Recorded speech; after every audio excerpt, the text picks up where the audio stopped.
The CEO freezes. His living room. His 3 children building blocks together.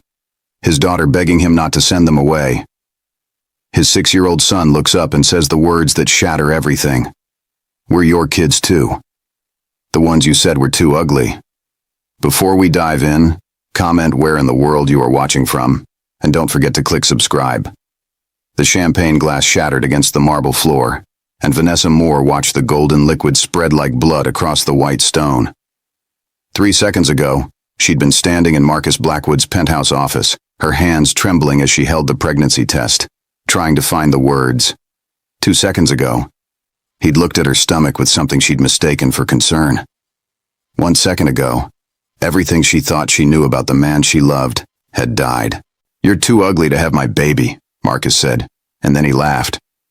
Not a nervous laugh or an uncomfortable one, but the kind of laugh men share at exclusive clubs when they think no one important is listening. His phone was already in his hand, already scrolling, already forgetting she was standing there. Vanessa's reflection stared back at her from the floor to ceiling windows, and she saw what he saw. Dark skin that she'd been told was beautiful by everyone except the people who mattered in Marcus's world. Natural hair that she wore in twists because she'd finally stopped burning it straight. A body that carried the curves of her Haitian grandmother, her Louisiana mother. Generations of women who'd been told they were everything and nothing all at once. She was 26 years old, a junior executive at Blackwood Enterprises, and she'd believed that love could exist between a white CEO who controlled half the city's real estate and a black woman who'd clawed her way up from the South Side on scholarships and spite.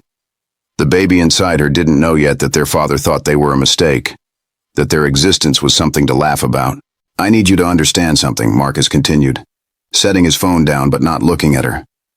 He was looking past her, the way he probably looked past the cleaning staff, the delivery people, anyone whose presence was temporary and inconvenient. "What we had was fun. You're smart. You're ambitious, and you were exactly what I needed after Elizabeth and I separated. But a baby? With you?" He shook his head like she'd suggested something obscene. "My family has standards, expectations. My children need to be able to walk into any boardroom, any country club, any political fundraiser without questions. Do you understand what I'm saying?" She understood. She'd always understood, even when she'd let herself pretend otherwise. Every late-night meeting that happened after his assistant went home. Every business trip where they stayed in the same city but different hotels. Every time he'd pulled her into a supply closet, a parking garage, places where passion could be mistaken for spontaneity instead of shame. He'd never taken her to dinner where anyone might see them. Never mentioned her to his daughter from his previous marriage. Never suggested she attend the company galas where she watched him smile beside women who looked nothing like her. "I'll have my lawyer draft something," Marcus said, reaching for his checkbook like he was paying for dry cleaning. "Enough to handle everything quietly. You're smart enough to know this is the best option for everyone." Vanessa's hands moved to her stomach, a protective gesture she didn't know she possessed. Something was shifting inside her. Some fundamental rearrangement of who she'd been 5 minutes ago and who she was becoming. The woman who'd worked 16-hour days to earn his respect was dying. The woman who'd laughed at his mediocre jokes and pretended his coldness was sophistication was suffocating. In her place, something harder was crystallizing. Something that tasted like her grandmother's gumbo the morning after her grandfather's funeral. Bitter and sustaining and real. "I'm keeping the baby," she heard herself say. "Both of them, actually. Twins run in my family." Marcus's pen stopped moving. For the first time since she'd entered his office, he actually looked at her, and what she saw in his face wasn't cruelty. It was fear. Not fear of her, but fear of inconvenience, of complications, of his carefully constructed life developing cracks.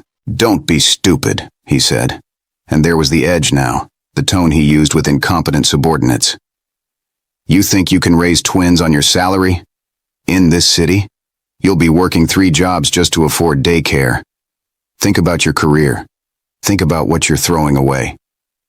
"I'm thinking about what I almost became," Vanessa said, and her voice was steady now, grounded in something she'd spent too long ignoring. Someone who let a man tell her she wasn't enough. Someone who erased herself for a love that never existed. She turned toward the door, and his voice followed her.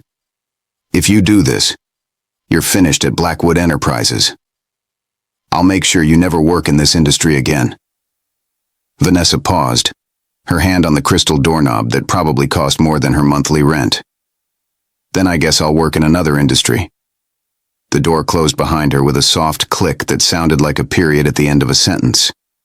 Her sentence, not his. The elevator ride down from the 42nd floor took 90 seconds. Vanessa spent them trying not to vomit, trying not to cry, trying not to think about the fact that her entire life had just imploded. She'd reported to Marcus directly. Her career was built on his recommendations. Every connection she had in the industry was somehow linked to Blackwood Enterprises. He could destroy her with a few phone calls, a whispered word to the right people. In Marcus's world, reputation was currency, and he controlled the mint.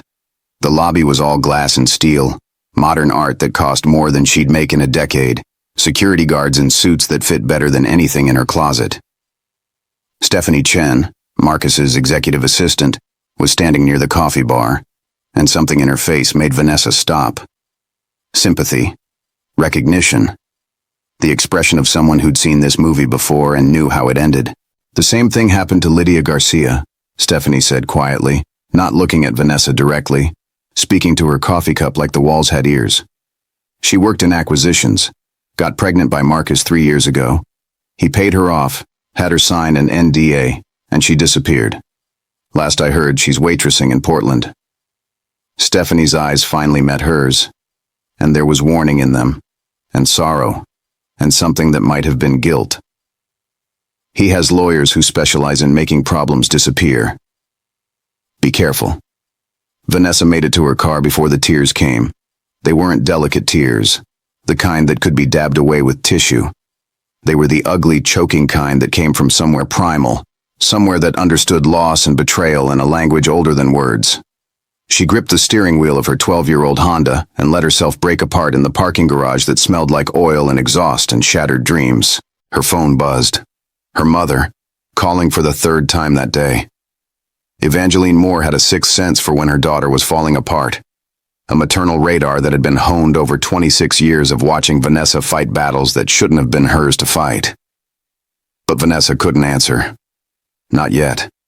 Not when she didn't know what words to use, how to explain that she'd been so catastrophically wrong about everything. Instead, she drove. Out of downtown with its gleaming towers and into the neighborhoods where she'd grown up. Where the houses leaned into each other like old friends. Where the corner store still sold her grandmother's favorite hot sauce. Where people sat on porches and knew their neighbor's business and cared anyway.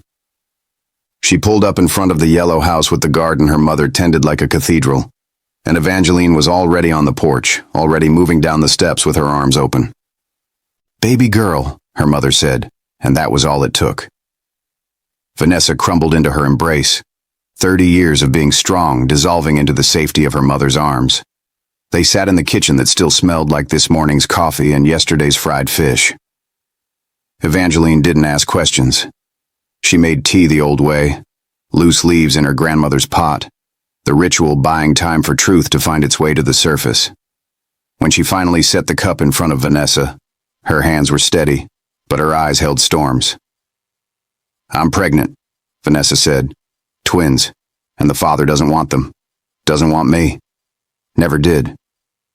Evangeline's jaw tightened, and for a moment Vanessa saw the woman who'd raised her alone after her father left, who'd worked 2 jobs and still found time for homework help and school plays, and teaching her daughter that she was worth more than any man's opinion.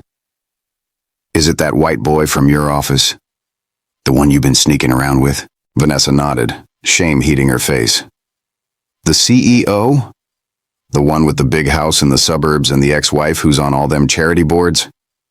Another nod.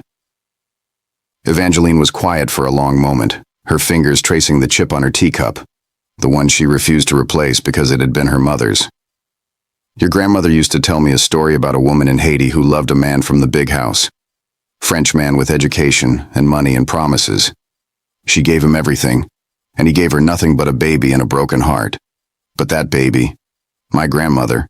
She grew up to be stronger than both of them. Smarter. Better. You hearing me, Vanessa? He said I'm too ugly to have his baby. The words hung in the air like smoke, poisonous and dissipating. Evangeline's hand came across the table and gripped Vanessa's chin, firm but gentle, forcing her daughter to meet her eyes. That man is a fool, she said, and there was fire in her voice now, the kind that had carried her through impossible years. And you are not going to let a fool tell you who you are. You are Evangeline Moore's daughter. You are Celeste Baptiste's granddaughter. You come from women who survived things that should have killed them, and you're going to survive this too. Those babies in your belly, they're going to be beautiful and brilliant, and they're going to know they're loved. You hear me? Vanessa heard.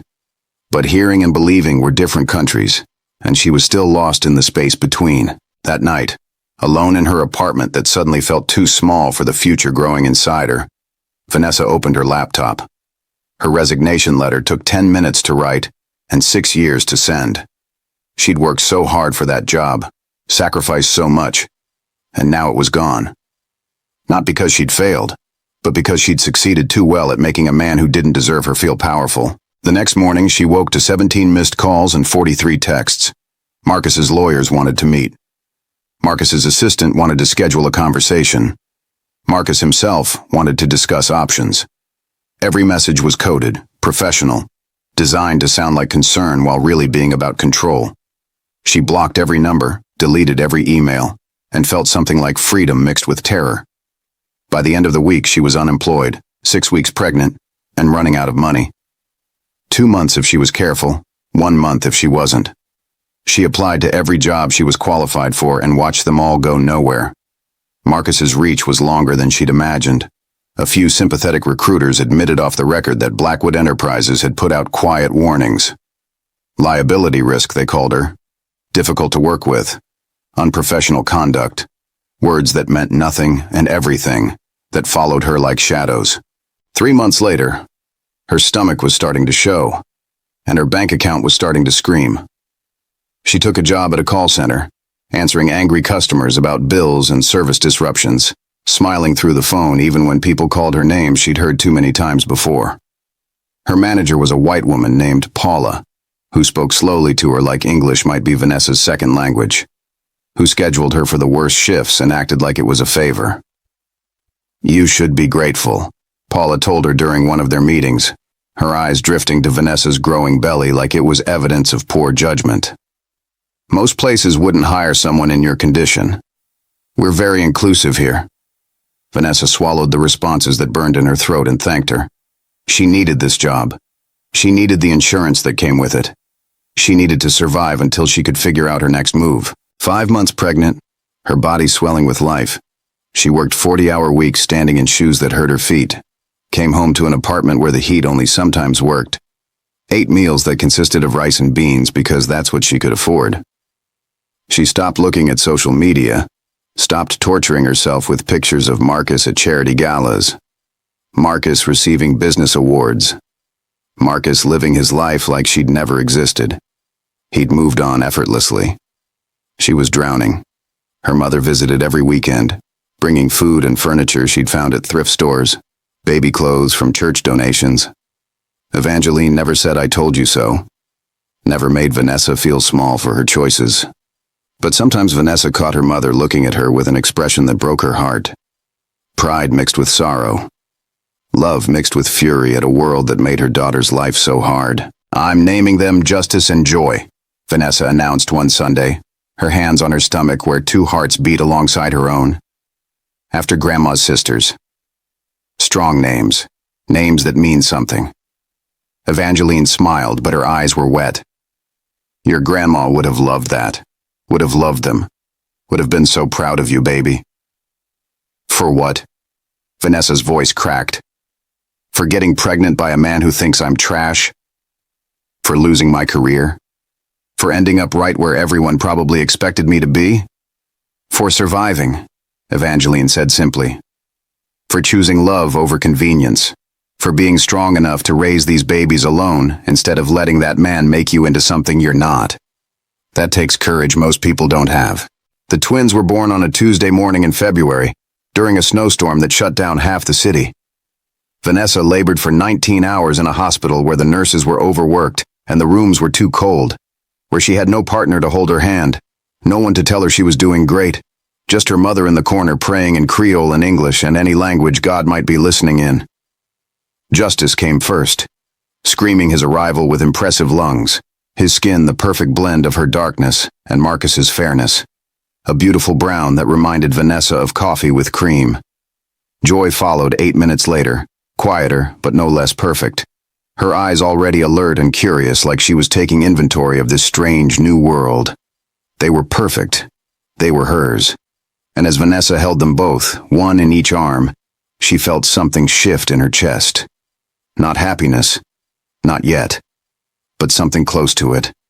Something like purpose. Marcus never called, never sent flowers or a card or even a text message. His lawyers sent a final settlement offer that Vanessa returned unopened. She didn't want his money.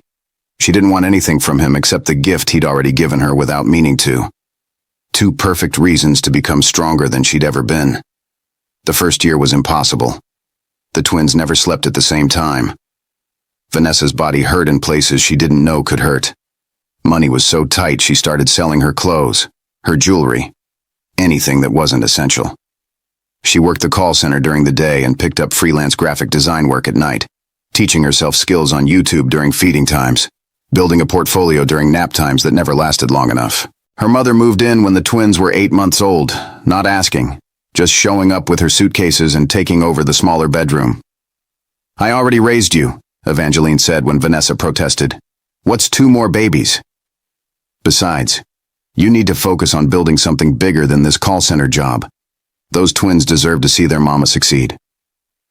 By the time Justice and Joy turned 2, Vanessa had quit the call center and started her own business. More Media Solutions, she called it, specializing in branding and marketing for small businesses that couldn't afford the big agencies. She worked from home, taking client calls during nap times, designing logos and websites after the twins went to bed, slowly building something that was entirely hers. The money was inconsistent, the hours were brutal, but it was hers. Every success, every failure, every client belonged to her. The twins were 3 when Justice first asked about his father. They were at the park, watching other children play with their dads, and Justice's small hand tugged on Vanessa's shirt. "Where's our daddy?" Vanessa's heart stopped. She'd known this question was coming, had practiced answers in her head, but nothing prepared her for the actual moment. For her son's curious eyes looking up at her, wanting an explanation for something she couldn't explain to herself. "Your daddy made a choice," Vanessa said carefully, kneeling down so she was eye level with both twins. "Sometimes grown-ups make choices that hurt other people. But that doesn't mean you're not loved. You have me, and you have Grandma, and you have each other, and we're enough. We're more than enough." "Did he think we were ugly?" Joy asked, and Vanessa's world tilted. "What? Kayla at school said her mom said that daddies leave when babies are ugly," Joy continued, her 3-year-old logic trying to make sense of absence. "Are we ugly?"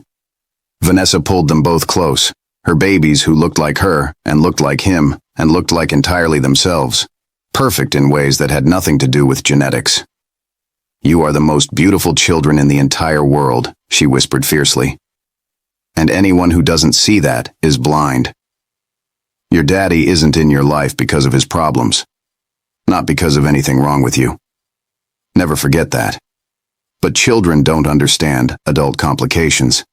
They just understand absence." Justice became quieter, more withdrawn. Joy developed a habit of staring at white men in the grocery store, the bank, the library, like she was searching for something she'd lost. Vanessa watched her children navigate a wound she'd given them, and the guilt was suffocating. At 4 years old, the twins started pre-kindergarten at a school in a better neighborhood, one Vanessa could barely afford but chose anyway, because it had resources her old neighborhood couldn't provide. She wanted them to have opportunities, exposure to everything she'd had to fight for. She dropped them off every morning in clothes from Target that she'd made look expensive with iron and intention, kissed their foreheads, and prayed they wouldn't notice they were different from the other children with their 2-parent families and their ease in this world. Justice excelled at everything. Reading, math, social skills. He absorbed knowledge like he was making up for lost time, hungry for achievement in a way that reminded Vanessa painfully of herself at that age. Joy was quieter, more artistic, drawing pictures of families that always included a shadowy father figure she'd never met.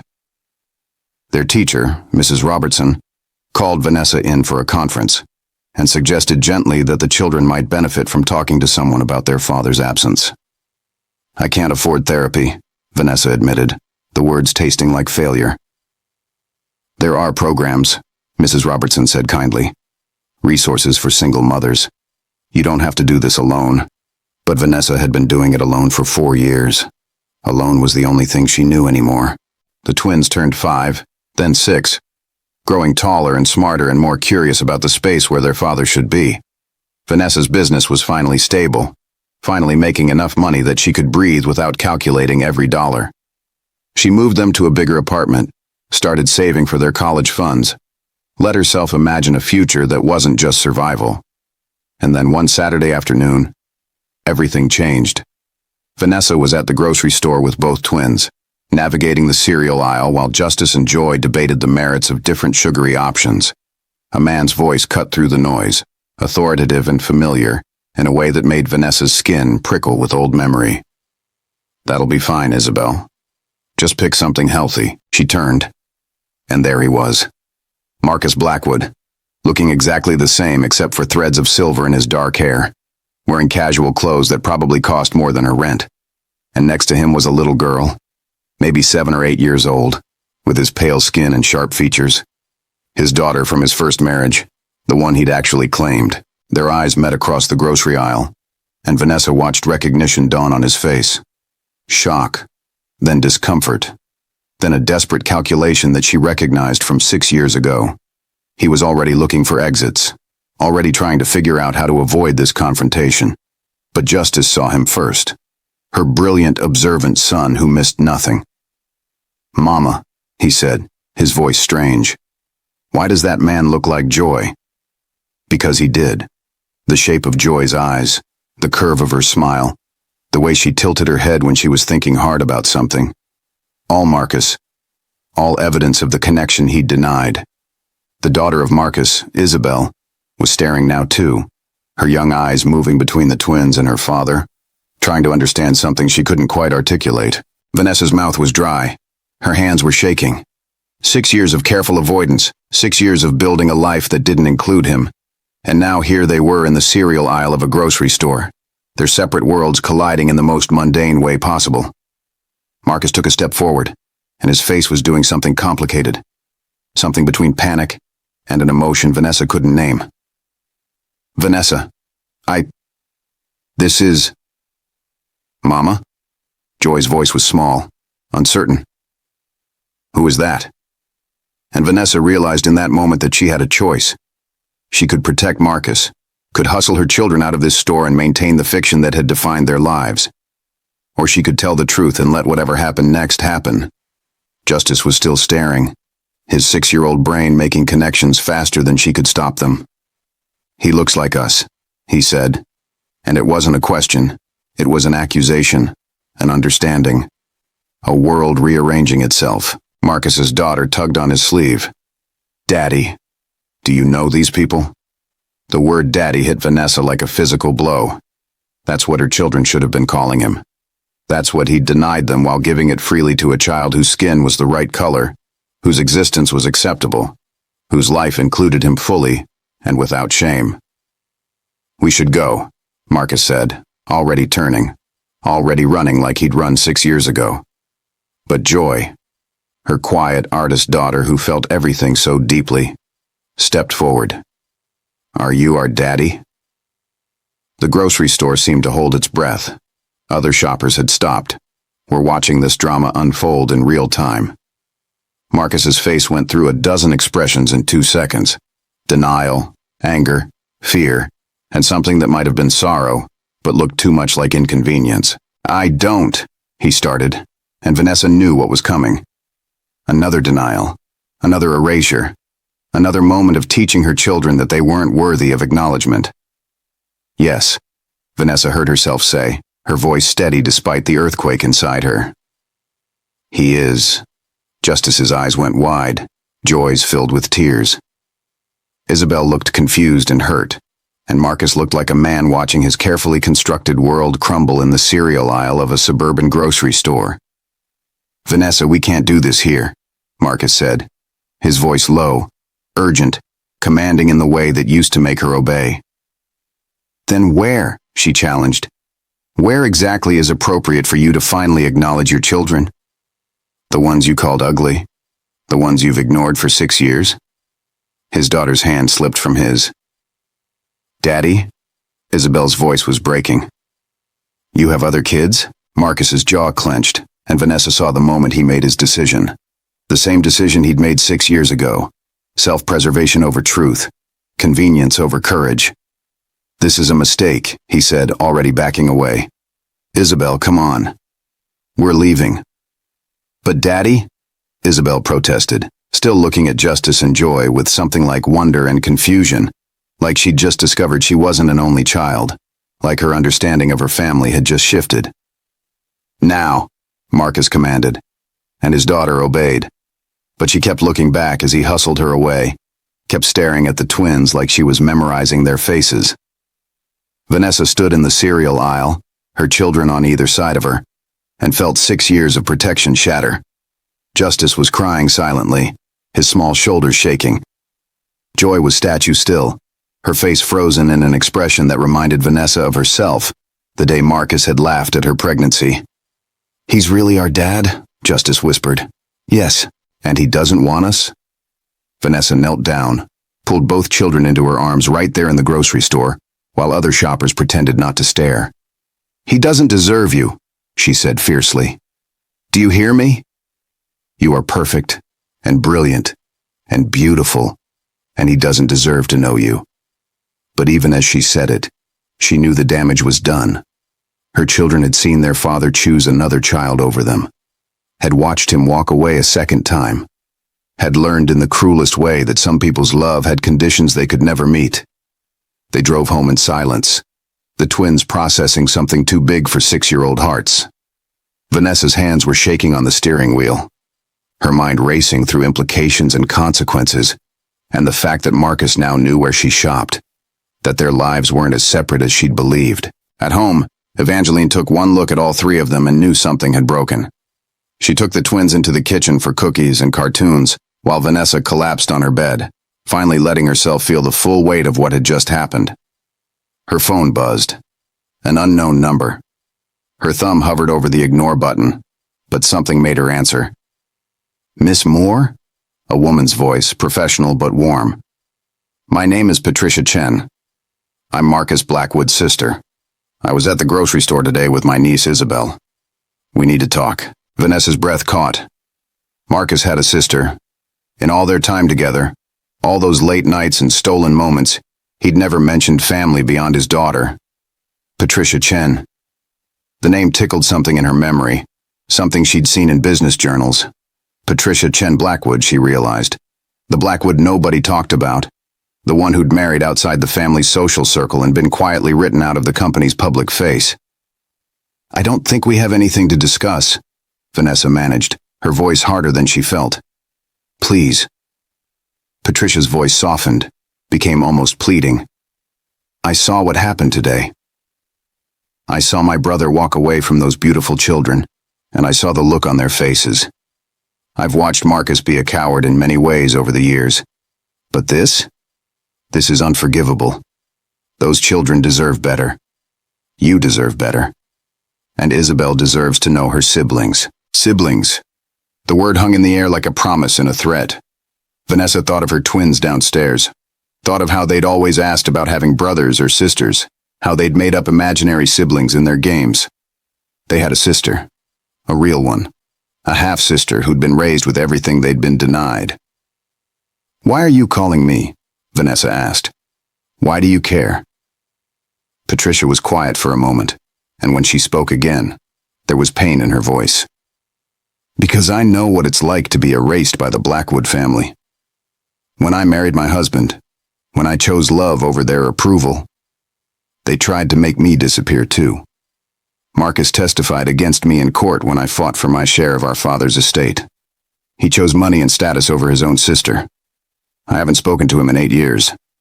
But Isabel, she's innocent in all of this. And so are your children. They shouldn't pay for our family's cruelty. Vanessa's mind was racing.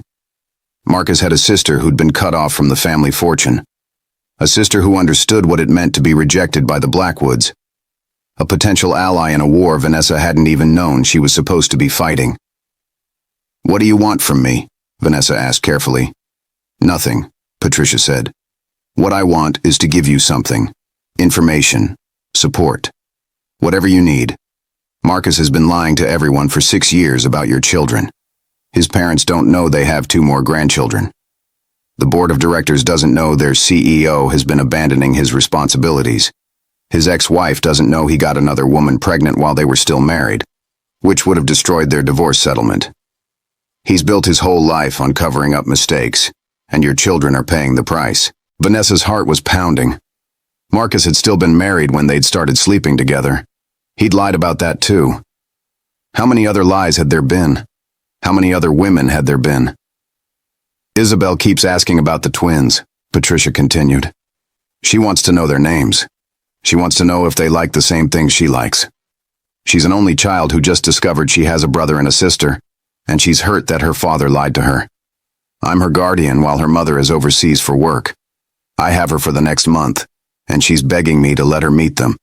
She's 8 years old and smart enough to know something terrible happened today." Vanessa thought about her children downstairs, probably asking their grandmother questions she couldn't answer, probably wondering why their father had looked at them and walked away, probably feeling that specific kind of rejection that came from being unwanted by someone who was supposed to love you unconditionally. "I need to think about this," Vanessa said. "Of course. But Ms. Moore, Vanessa, may I call you Vanessa?" Patricia waited for Vanessa's murmured agreement before continuing. "My brother has gotten away with too much for too long. He uses people and discards them when they become inconvenient. He did it to me. He's done it to countless employees. And he did it to you and your children. But you have power here that you might not realize. Those children are Blackwoods, whether Marcus acknowledges it or not. They have rights. They have inheritance. They have a legacy that belongs to them. And if you want, if you're willing, I can help you claim it." The call ended with Patricia's number saved in Vanessa's phone, and a decision looming that felt too big for one person to make. Downstairs, she could hear her mother's voice murmuring to the twins, hear Joy's occasional sniffle, hear Justice asking questions in his persistent way. They were 6 years old, and their entire understanding of themselves had just shifted. They knew their father existed now. They knew he'd rejected them, and they'd have to carry that knowledge for the rest of their lives. Evangeline was waiting at the kitchen table when Vanessa came downstairs. The twins were in their room, playing quietly in the way children did when they were trying to process trauma they didn't have words for. "Who was on the phone?" her mother asked, her hands wrapped around a cup of tea that had long since gone cold. Vanessa told her everything, about Patricia, about the offer of help, about the possibility of forcing Marcus to acknowledge his children. Her mother listened without interrupting, her face growing harder with each detail. "That man owes those babies," Evangeline said when Vanessa finished. "He owes them 6 years of birthdays and Christmases and doctor visits and school supplies. He owes them college funds and a name they don't have to be ashamed of. He owes them the same life he's giving that other child." She paused, her eyes fierce. "But more than that, he owes them the truth. He owes them acknowledgement. And if he won't give it willingly, then maybe it's time to take it." Vanessa felt something shift in her chest. For 6 years, she'd been protecting Marcus's secret, hiding from his world, accepting her exile as deserved. She'd convinced herself that being strong meant being silent, that dignity meant disappearing. But what if dignity meant something else? What if it meant standing up and demanding that her children be seen? "I'm scared," Vanessa admitted. "Good," her mother said firmly. "Fear means you understand what's at stake. But you've been scared before and you survived. You survived carrying those babies alone. You survived building a business from nothing. You survived every hard thing that man in this world threw at you. This is just one more thing to survive. That night, after the twins finally fell asleep in Vanessa's bed, curled around each other the way they'd slept in her womb, Vanessa made a decision. She called Patricia back. "I want to meet," Vanessa said. "But not just you. I want to meet Isabel. I want my children to meet their sister. And then we'll talk about what comes next." The park Patricia chose was neutral territory, a sprawling green space in a neighborhood that belonged to neither Marcus's world nor Vanessa's. It was Saturday morning, early enough that the playground wasn't crowded, late enough that the sun had burned off the chill. Vanessa arrived 15 minutes early, her hands gripping the steering wheel while Justice and Joy sat in the back seat, uncharacteristically quiet. "Are we really going to meet our sister?" Joy asked for the 5th time that morning, her voice small and hopeful in a way that made Vanessa's chest ache. "Yes, baby. We're really going to meet her." Justice was staring out the window, his jaw set in a way that reminded Vanessa painfully of Marcus. "What if she doesn't like us?" "Then that's her loss," Vanessa said, turning to meet his eyes. "But I don't think that's going to happen. From what Ms. Patricia said, Isabel really wants to meet you both." They walked toward the playground and Vanessa spotted them immediately. Patricia was sitting on a bench, dressed casually but expensively, her dark hair pulled back in a simple ponytail. Next to her was Isabel, and Vanessa's breath caught. The girl was beautiful in the effortless way children were, with Marcus's pale skin and fine features. But there was something softer in her face, something open that her father had never possessed. She was watching the playground entrance like she was waiting for something important. And when she saw Justice and Joy, she stood up so fast she nearly tripped. Patricia touched her arm gently, steadying her, and then they were walking toward each other. Two families divided by wealth and race and circumstance, united by blood and curiosity, and the complicated math of shared DNA. "Hi," Isabel said, and her voice was shy but eager. She was looking at Justice and Joy like they were presents she'd been waiting to unwrap. "I'm Isabel, but you can call me Izzy if you want. Everyone in my family calls me Izzy except my dad. He says it's not dignified." She made a face that suggested what she thought about dignity. Joy stepped forward first, always the braver one in social situations. "I'm Joy, and this is Justice. We're twins." "I can tell," Isabel said, smiling. "You look exactly alike." "Well, not exactly. Justice's nose is a little different, and Joy's eyes are bigger. But you definitely look like twins." She paused, then added quietly, "You both look like my dad, too." "I can see it." Justice's hand found Vanessa's, squeezing tight. "He's your dad all the time, though." "He's only our dad in theory." The words were so mature, so carefully chosen that Vanessa wondered what late-night conversations the twins had been having when she thought they were asleep, how much they'd been processing without her. Patricia stepped forward, extending her hand to Vanessa. In person, she was older than she'd sounded on the phone, maybe early 50s, with kind eyes that held their own stories of disappointment and survival. "Thank you for coming. I know this isn't easy." "Nothing about this situation has been easy," Vanessa replied, but she shook Patricia's hand. "But you're right. The children deserve to know each other." They settled on a blanket Patricia had brought, watching the kids migrate toward the swings. Isabel was talking rapidly, the way children did when they were excited, telling Justice and Joy about her school, her friends, her collection of rocks that she'd been gathering since she was 4.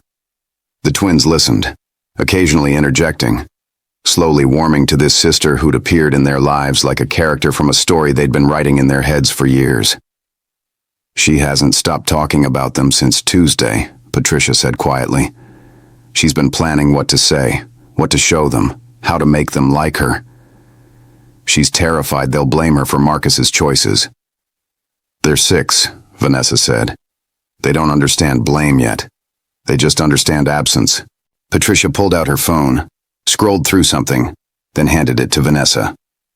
It was a legal document, dense with language Vanessa didn't fully understand, but recognized as important. "This is Marcus's will. The current version, updated 3 years ago. Isabel is listed as his sole heir. Your children aren't mentioned anywhere. Vanessa's hands tightened on the phone. Why are you showing me this? Because it's evidence. Evidence that Marcus has deliberately excluded justice and joy from his life, from his legacy, from everything that should rightfully be theirs. If you wanted to pursue legal action, paternity suit, child support, custody rights, this would be useful. Very useful. I don't want his money, Vanessa said automatically, the response she'd trained herself to give. But what about what your children want? Patricia's voice was gentle but firm. What about their right to know their father? Their right to the same opportunities Isabel has? The same education? The same connections? The same sense of belonging to a family with resources and legacy? She paused. I'm not saying you have to do anything. I'm just saying you have options, and I'm saying that if you decide to exercise those options, I'll help you. I have lawyers. I have evidence. I have nothing to lose and everything to gain from watching my brother finally face consequences for his actions. On the swings, Isabel was pushing Joy, carefully, making sure she didn't go too high. Justice was on the swing next to them, pumping his legs, trying to go higher than both of them. They looked like siblings. They looked like they belonged together. What happened between you and Marcus? Vanessa asked. You said he testified against you. Patricia's expression darkened. Our father left his estate to be divided equally between his children. But there were conditions. Conditions about maintaining family standards, about appropriate marriages, about upholding the Blackwood name. When I married David, my husband, Marcus argued that I'd violated those conditions. David's family came from nothing. His parents were immigrants. He worked his way through state school while Marcus coasted through Harvard on legacy admission. In Marcus's eyes, I'd married beneath the family. The judge agreed. I got a fraction of what I should have inherited. And Marcus got the rest. He used my share to expand Blackwood Enterprises. He built his empire on my birthright, and he's never once apologized. Vanessa heard the pain in Patricia's voice, old, but still sharp. Why help me then? This isn't your fight, because I see myself in you, Patricia said simply. I see a woman who loved unwisely, who thought love could transcend the barriers the Blackwoods put up. I see someone Marcus used and discarded. And because those children on that playground are my niece and nephew, and they deserve better than the silence I've given them for 6 years. I didn't know you existed until Tuesday. Marcus never mentioned you, never mentioned the twins. If I'd known, I would have reached out sooner. They sat in silence for a moment, watching the children discover each other. Isabel had produced a notebook and was showing Joy her drawings.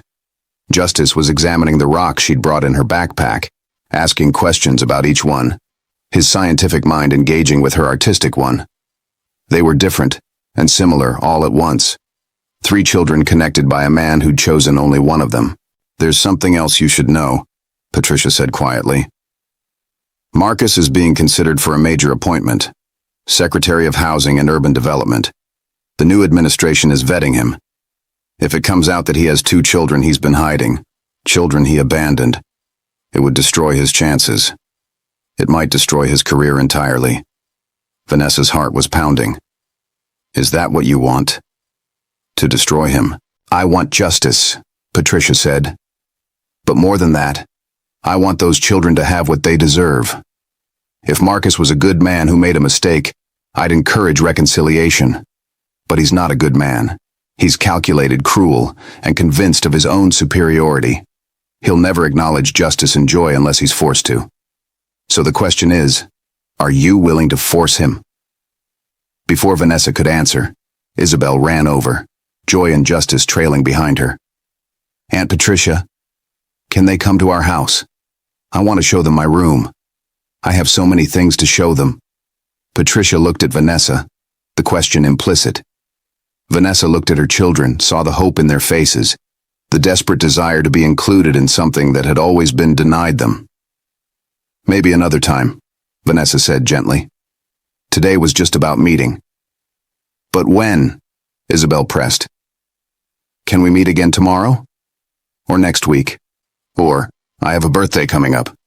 Can they come to my party, please? The pleading in Isabel's voice was genuine, untainted by the complicated history that surrounded them.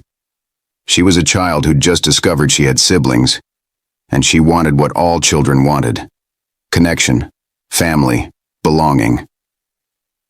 We'll figure it out, Patricia promised. But Isabel, you need to understand something. Your father doesn't know we're here today.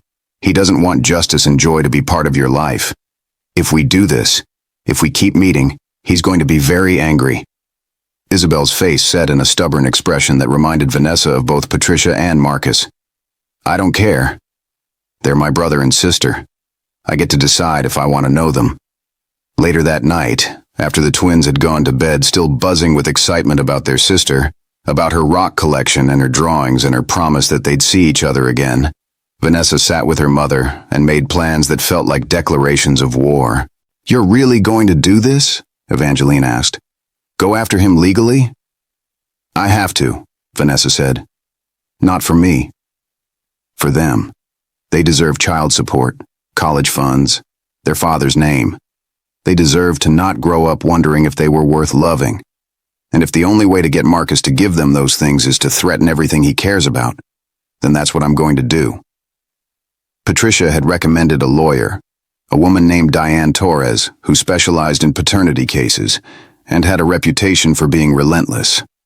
Vanessa met with her the following Tuesday, bringing years of evidence she'd kept without knowing why. Text messages from when she and Marcus were together, photos showing them at work events, the pregnancy test she'd saved, medical records showing the twins' birth and the DNA that would prove paternity.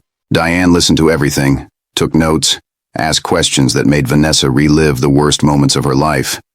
When Vanessa finished, Diane sat back in her chair and smiled. We have him, she said simply. This is one of the strongest cases I've seen.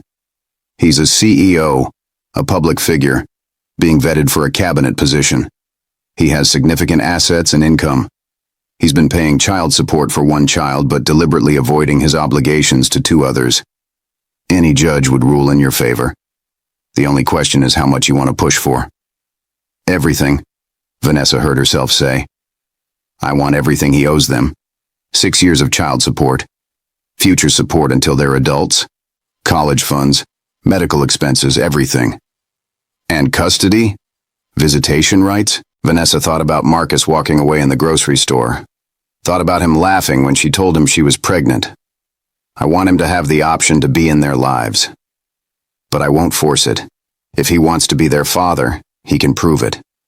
If he doesn't, then at least they'll know he had the choice and they'll have the financial support they deserve.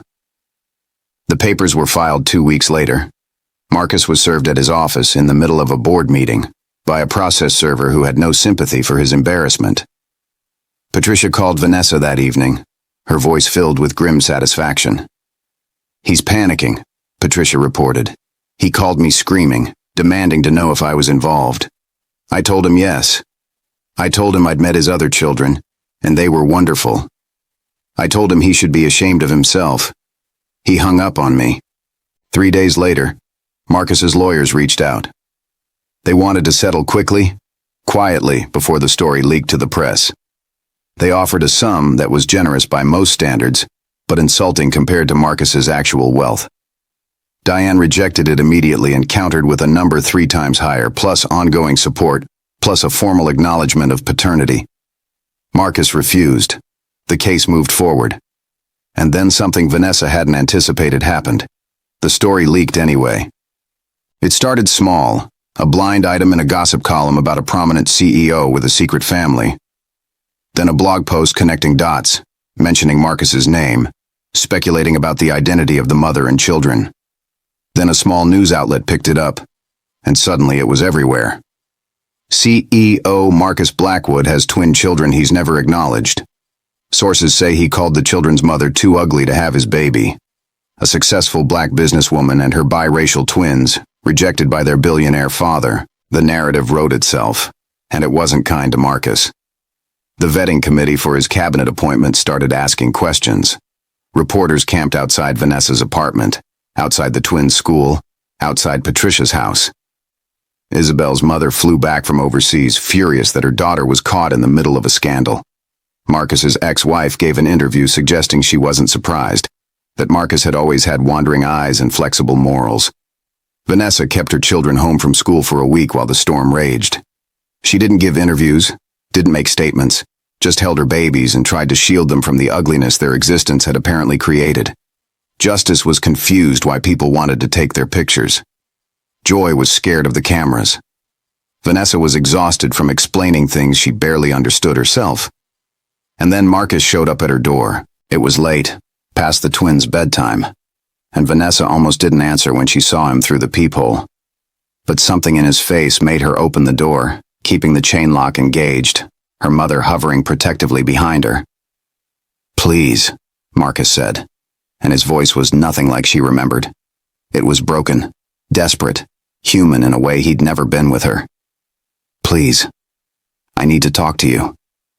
5 minutes. That's all I'm asking."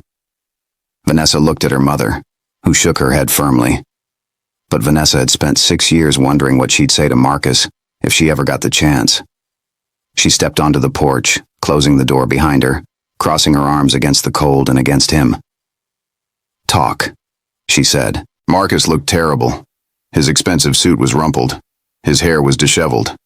He had bags under his eyes that spoke of sleepless nights and consequences catching up. "I'm sorry," he said. "I know that's not enough, that it could never be enough. But I'm sorry. For what I said to you 6 years ago. For how I treated you. For abandoning our children. I was wrong. About everything." "You think?" Vanessa's voice was sharp as broken glass. "You called me ugly. You called your own children mistakes.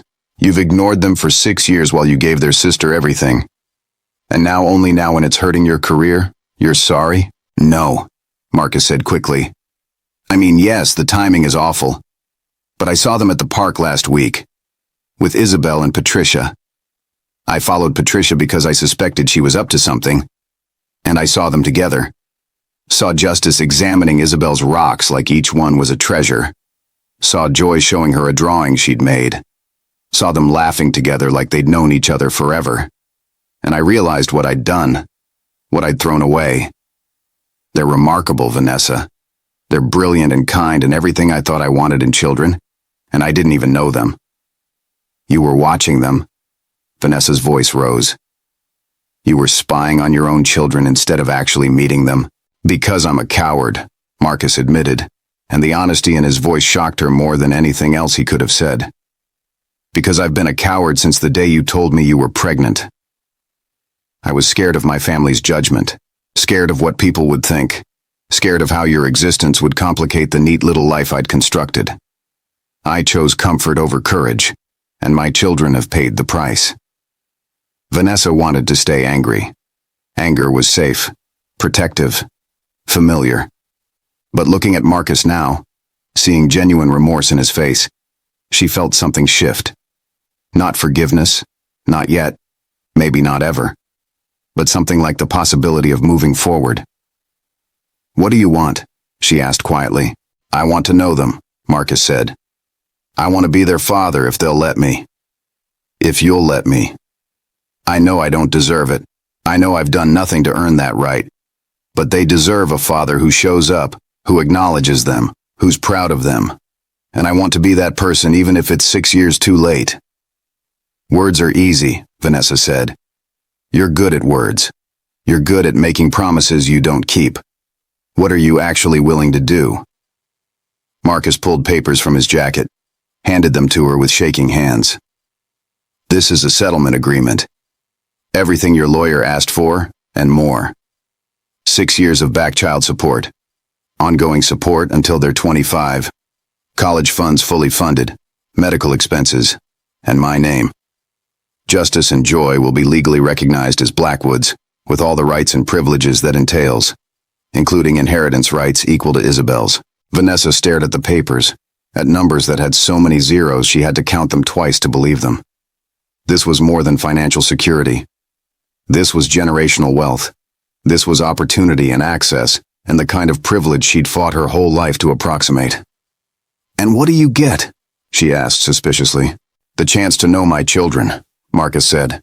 Not custody. Not control. Just access. Supervised at first, I assume. Earned over time if I prove I'm serious. I'm not trying to take them from you. I'm trying to give them what I should have given them from the beginning. You withdrew your name from the cabinet appointment, Vanessa said. She'd seen the news that morning. Marcus's public statement about needing to focus on personal matters, on becoming the man his family deserved. I did, Marcus confirmed. Because Patricia was right. I don't deserve that appointment. I don't deserve to oversee housing policy when I couldn't even provide a stable home for my own children. I need to fix what I've broken before I try to fix anything else. The door opened behind Vanessa, and Justice stepped out, wearing his dinosaur pajamas, rubbing his eyes. Mama? Who are you talking to? Then he saw Marcus, and his whole body went still. Oh, Joy appeared behind her brother, and then both twins were standing there, staring at the man who was their father, the man who'd walked away from them, the man who was now standing on their porch, looking lost, and sorry, and human. Marcus's breath caught. Up close, in better light, he could see himself in them. Joy's smile that was his smile. Justice's way of tilting his head when he was thinking that Marcus did too. Features that were Vanessa, but also him. Proof of connection he'd tried to deny. Hi, Marcus said softly. You probably don't remember me from the grocery store. I'm Marcus. I'm your father. Justice and Joy looked at each other, that twin communication that happened without words. Then Justice stepped forward, his small face serious. You said Mama was too ugly to have your babies. You said we were mistakes. Marcus's face crumpled. I said terrible things. Things I didn't mean. Things I said because I was scared and selfish. But I was wrong. Your mother is beautiful. You're not mistakes. You're the best things I've ever helped create, and I'm sorry it took me so long to see it. Do you mean it? Joy asked, her voice tiny. Or are you just saying it because people found out about us? Out of the mouths of babes, Vanessa thought. Her 6-year-old daughter seeing right through to the heart of it. Marcus knelt down, putting himself at their eye level. I mean it. And I know I have to prove it. I know I can't just say I'm sorry and expect you to believe me. So I'm asking for a chance. A chance to show you that I can be better. That I can be the father you deserve. Justice looked up at Vanessa. What do you think, Mama? Vanessa's heart was in her throat. This was the moment. The decision that would shape her children's lives. Their understanding of forgiveness and consequences. And whether people could really change. She thought about her own father, who'd left and never looked back. She thought about the men who'd proven that absence was sometimes kinder than half-hearted presence. But she also thought about Patricia's words. About her children deserving the same opportunities as Isabel. About how love sometimes meant letting people earn their way back. I think, Vanessa said slowly, that we'll take this one step at a time. Your father has offered to support you, to acknowledge you, to be in your lives if you want him to be. But it's up to you. You get to decide how much of a relationship you want with him. And if he disappoints you, if he hurts you, we'll deal with that too. Together. Joy stepped forward, studying Marcus's face with her artist's eye. Do you know how to draw? Marcus blinked, clearly not expecting that question. Not very well, no. Then I'll teach you, Joy decided. Isabel says you never do anything fun with her, that you're always working. But if you're going to be our dad too, you have to learn to have fun. Justice was more reserved, hanging back.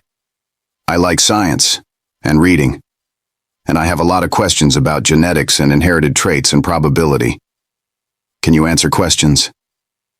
I can try, Marcus said, and there were tears in his eyes now, real ones. And when I don't know the answers, we can find them together. It wasn't a Hollywood ending, not yet. It was just a beginning, fragile and uncertain and contingent on Marcus actually following through. But as Vanessa watched her children negotiate terms with their father, setting boundaries and expectations with the clarity only children possessed, she felt something she hadn't felt in 6 years. Hope. The next 6 months were complicated. Marcus came to supervised visits at Patricia's house, where the twins could see him with Isabel present, where Patricia could monitor, and Vanessa could trust that her children were safe. He showed up to every single visit.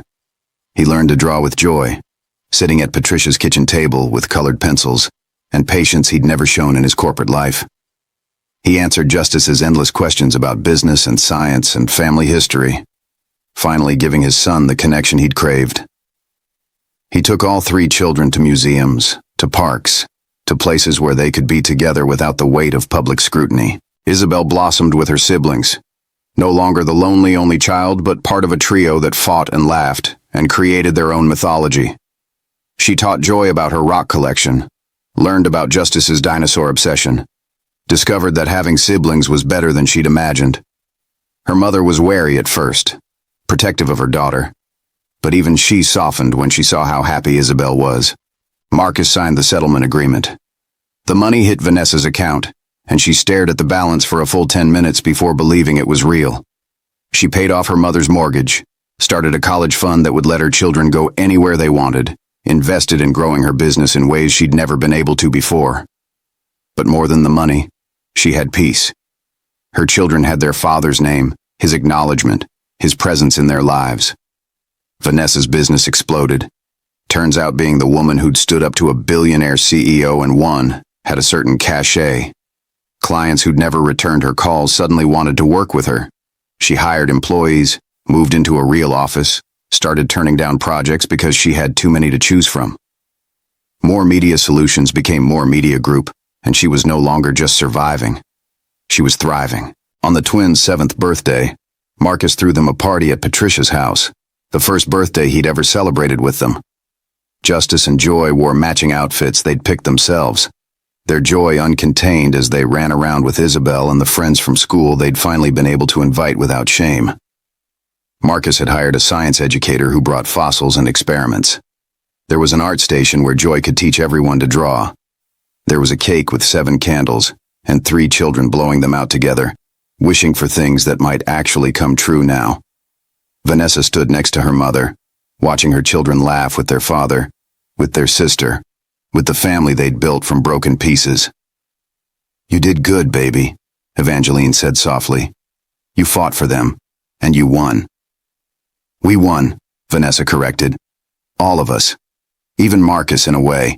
He got a second chance he didn't deserve, but is finally earning." Marcus caught her eye across the yard and walked over, Isabel's hand in his. "Thank you," he said, "for giving me this chance. For being a better person than I deserved." "I didn't do it for you," Vanessa said honestly. "I did it for them. But I'm glad you're finally showing up." "So am I," Marcus said, and then quieter. "I'm proud of what you've built. Your business, your life, the way you raised Justice and Joy. You did everything right that I did wrong. It wasn't love anymore. That had died 6 years ago in his office. But it was something. Respect, maybe. Mutual understanding.